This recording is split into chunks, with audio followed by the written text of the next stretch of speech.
दिग्गज नेतृत्व माने जो भाव में ये खेलटी को संपादन करथिले एवं ओडिशार विभिन्न जानिथिबे 9 मासर सरकार 314 ब्लॉक रे मिनी स्टेडियम करबा पई प्रत्येक ब्लॉक रे 14 कोटी 50 लाख टंका मिनी स्टेडियम पई व्यवहार कर सारछि।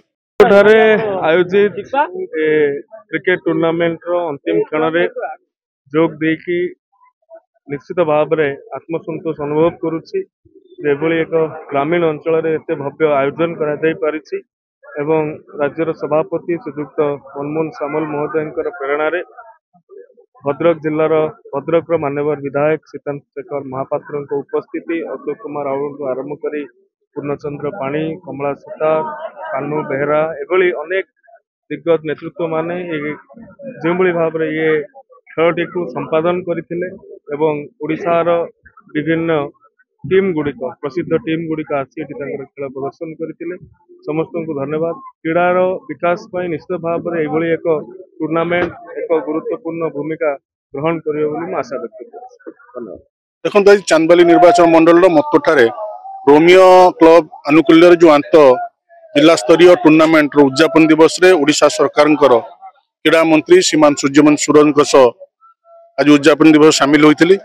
निश्चिंत एपरी एक ग्रामीण अंचल एपरी एक भव्य टूर्नामेंट आयोजन करने आयोजक बंधु मान साधुवाद जनइबी। कारण केवल भद्रक जिलूर नुहे बाहर अन्य जिलूर अनेक दल ये टूर्नामेंट रे अंशग्रहण करते। शेष आज कटक एवं बालेश्वर मध्य फाइनाल दिवस अनुष्ठित होता जो बालेश्वर आज विजय लाभ करथिला।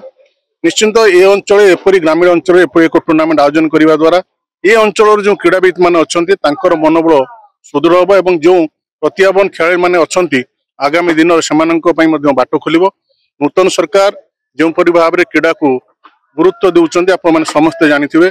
9 मासर सरकार 314 ब्लॉक रे मिनी स्टेडियम करबा पई प्रत्येक ब्लॉक रे 14 कोटी 50 लाख टंका मिनी स्टेडियम पई व्यवहार कर सारछि।